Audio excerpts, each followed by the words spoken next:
Primeiramente, meu cordial bom dia a todos.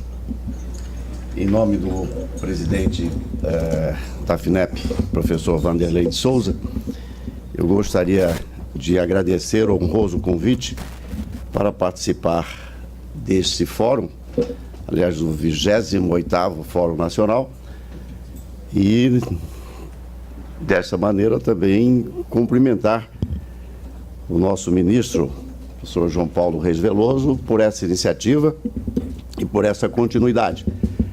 Bom, obviamente que, oriundo desse fórum, né, no 28º, muitas ideias permearam para o progresso do nosso país, para o nosso... Então, quero agradecer esse convite. E o tema, eu tenho 20 minutos, eu coloquei aqui em torno de uns 60 slides, mas não vou apresentar esses 60 slides. Na realidade, esses slides ficarão aqui porque ele tem uma parte final que são ações da FINEP em relação à questão da inovação tecnológica. A FINEP é o nosso banco de inovação, agência de fomento à inovação tecnológica do nosso país. Então, a minha apresentação, ela terá um foco predominantemente no que eu vou reforçar, que o Brasil é um país que tem vários aspectos positivos para que nós possamos dar um salto de competitividade. Essa seria um pouco o tema da minha apresentação. E um dos focos começa por bancos de dados. O Brasil tem hoje bancos de dados muito bem, quer dizer, dados documentados à disposição da nossa sociedade, para que isso possa ser feito a interpretação, diagnóstico e, a partir daí, proposições, como é também proposições sobre tecnologias do futuro, etc. Então, meu foco vai ser muito nisso. Obviamente que, em função, vou procurar ser um pouco rigoroso com o tempo, 20 minutos, e vamos, então,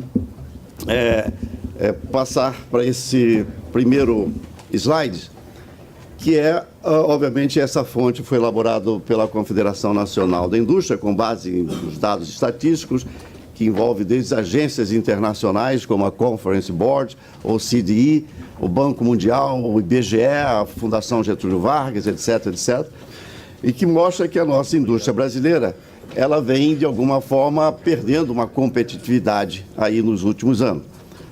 Aí esse quadro mostra o cenário brasileiro comparado com as indústrias, ou com os países bem desenvolvidos, né? Ali no topo estaríamos a Coreia do Sul, enfim, permeando por Singapura, Estados Unidos, Japão, Espanha, Alemanha, França, Austrália, Canadá, Itália. E o Brasil, então, tem aí durante as últimas décadas, podemos dizer, 2002 a 2012, nós teríamos apenas um crescimento da ordem de 0,6%. Obviamente que esse cenário é um cenário que coloca em dúvida, principalmente, certa sustentabilidade dos nossos avanços sociais. Vou passar para o outro também. Também outros dados também obtidos, uma comparação aí mais específica, colocando aí a Alemanha, os Estados Unidos, a Coreia e o Brasil, obviamente que mostra também que países como o país que está destacando nesse gráfico já é um índice de crescimento de produtividade, destaque-se muito pela Coreia. Aí é um fator muito específico, um destaque para a Coreia, mostrando que, obviamente, com um patamar maior do que o Brasil, mas com uma produtividade, né, tomando como base aí 1990 um índice 100, uma produtividade também aparentemente estanque em países como os Estados Unidos e Alemanha, países símbolo aí da produtividade. Bom, um outro gráfico que recentemente foi inclusive publicado, esse gráfico é do Conference Board, que mostra Primeiramente, obviamente, que a produtividade brasileira, aí, comparado hoje em valores absolutos com os Estados Unidos, ela é muito baixa. Naquela última coluna, não sei se as pessoas conseguem ver, mas mostra que a produtividade do Brasil, o que é a produtividade dos Estados Unidos, ela é praticamente 4 vezes a produtividade do Brasil.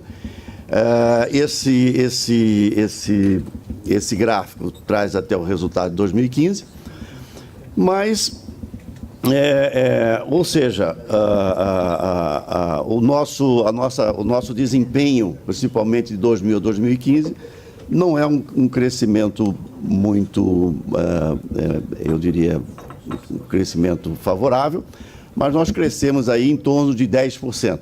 Obviamente que nesse gráfico, como o gráfico está aí, merece alguma interpretação, mas que ela não muda muito esse nosso ranking, né?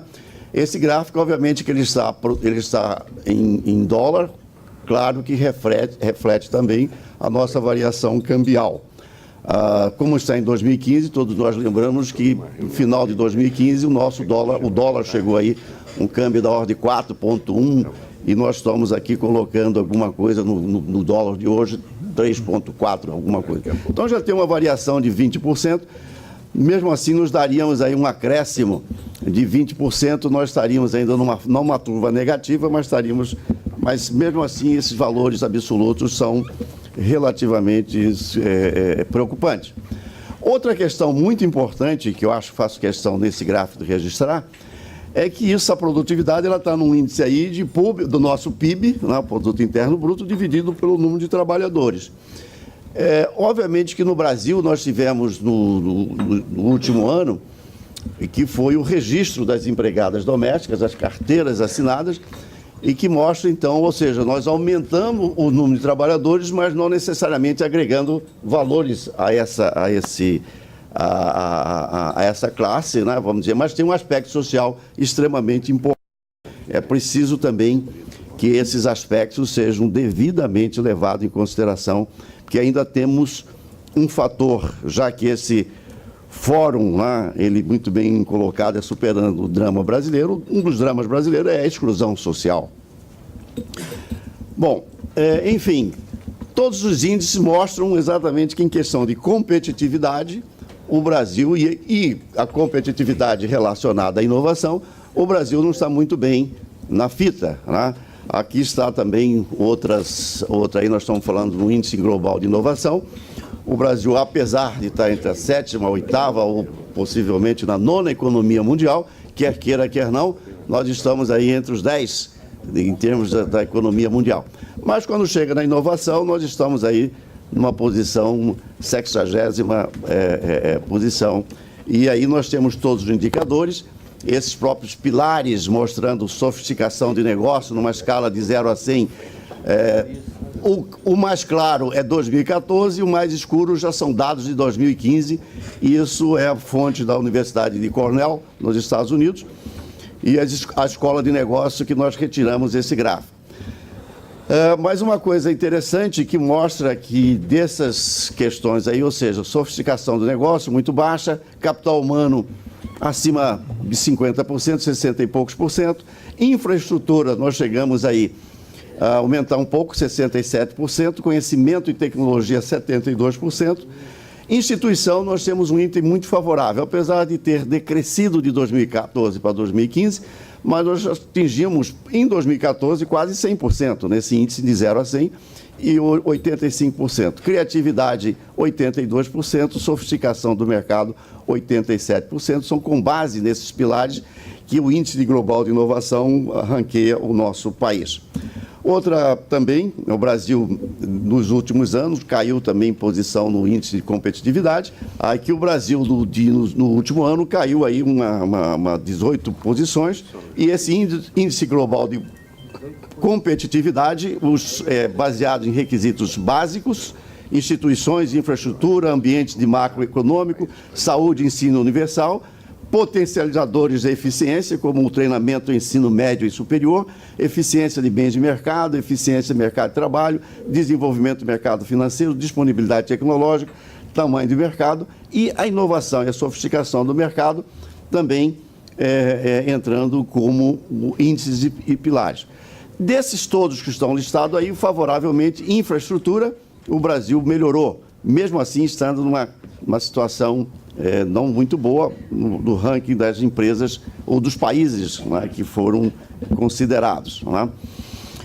Favorável também a disponibilidade tecnológica, do ponto de vista relativamente, mas o tamanho do mercado, que nós é situado aí o 7º do mundo, é uma coisa muito interessante que o Brasil precisa considerar. Quando nós comparamos com a Austrália, que às vezes tem índices, indicadores bem mais favoráveis, o próprio Canadá, mas nós temos que entender que nós temos uma população de 200 milhões, né, aproximadamente 200 milhões de habitantes, e isso torna também um tamanho de mercado, um fator de competitividade muito importante. Né? Olhando então mais na frente, ou seja, também é outro índice global de competitividade, enfim, eu quero com isso dizer que o Brasil tem disponibilidade, ou seja, de dados e muito bem colocados para que a sociedade como um todo possa fazer, interpretar e fazer diagnóstico e proposições em função desses indicadores. Bom, um outro dado muito interessante, esse também é do United Nations, né, do Trade e Comércio e Desenvolvimento, mostrando como que o Brasil contribui para as cadeias de valor. Se nós olharmos as últimas dessas colunas mais para a direita, o azul mais forte, ele é as exportações desses países, por exemplo, da China, a Alemanha, pegamos aí o Japão, a Suécia, de manufaturados intensivos em tecnologia. Né? Nós somos, no caso brasileiro, que seria essa primeira coluna que está aqui, nós temos aí muito exportação de metais e minérios, commodities, e a exportação de alimentos, que é esse cinza que está ali no meio. Então, nós precisávamos também dar uma olhada em onde nós deveríamos atuar para que nós pudéssemos melhorar a nossa competitividade e, principalmente, a questão da produtividade. Esse slide mostra perfeitamente um estudo que foi feito através do tipo de empresas aí colocadas em dois, esse é a fonte, é o Pintec, o tipo de empresas não inovadoras e empresas inovadoras, né? Mostrando, querendo dizer aqui nesse 1 minuto, eu quero dizer o seguinte, que existe também, obviamente, bons indícios de que a inovação é a chave para o ganho da produtividade das empresas, né? Obviamente, algumas comparações com alguns países, principalmente aí o investimento em pesquisa e desenvolvimento do nosso país, mas eu quero chamar a atenção para esse gráfico seguinte, que está aqui, que é uma comparação, obviamente, que nós olhamos aí a relação dos gastos em pesquisa e desenvolvimento comparado com o PIB, né? E foi selecionado um conjunto de países.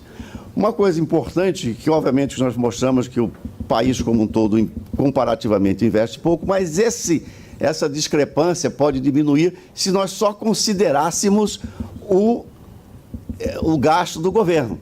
Tá? Diminuía um pouco mais esse gasto. O diferencial que se coloca para muitos países, principalmente como a Coreia, Japão, Estados Unidos, é o que as empresas, a iniciativa privada coloca também para a inovação. Só para vocês terem uma ideia, o terceiro gráfico, daí que tem um destaque, a Coreia, que sempre aparece. Se o governo coloca a indústria coloca praticamente quatro vezes mais. Se olharmos o Japão, quase 2,5 vezes mais, a Alemanha quase 2 vezes mais e assim sucessivamente. No Brasil, o gasto do governo é bem maior, muito mais considerável do que da iniciativa privada. Agora, uma outra questão fundamental, eu estive conversando logo no início aqui com o professor Scheller, o meu tempo está esgotado, onde nós temos uma competência na área científica e tecnológica e um dos grandes desafios, o Brasil está muito bem quando nós falamos em publicações, artigos, a nossa produção científica, mas isso não está sendo transmitido diretamente, então, para a indústria. E aí, esforços têm que ser feitos, então, professor Reis Veloso, de alguma forma contrariando o tempo de início, mas eu vou ser respeitoso aqui a sua colocação, eu vou deixar para aqueles interessados nesse diagnóstico e algumas proposições que nós fazemos lá na frente, esse conjunto de slides para que possa, inclusive, discutir. Só quero chamar a atenção, se nós olharmos os setores mais representativos da economia brasileira, que está aí nesse gráfico que está aí, se nós pegarmos essa primeira parte aí, energia, atacado, bens de consumo e varejo, isso representa 50% da nossa economia brasileira, do nosso PIB. Obviamente, se nós olharmos agora simplesmente esse quadro nessa tabela que está aí, isso foi ajudado pelo meu querido amigo professor Rex Nazaré, que tem me fornecido esses dados. E se nós olharmos aí, energia é um destaque, e energia é um destaque, e destaque mesmo é a Petrobras. Então, o país deveria concentrar esforços em repensar, em dar apoio à Petrobras, porque isso move muito a nossa economia brasileira. E no atacado, destaque também para a BR Distribuidora, né, que é também da Petrobras. Então, acho que esses dados merecem uma reflexão e para onde que o Brasil deve, de alguma forma, concentrar esforço para manter essa competência, essa competitividade, e aonde nós não temos para fortalecer do ponto de vista de políticas industriais. Então, aqui estão alguns exemplos entre interações de universidade e empresas que deram certo, chamam a atenção da Embrapa, do ITA, principalmente na questão do CTA, da Embraer, e o professor Regis Veloso, então, aqui, o CTC na área, o SEMPES, etc.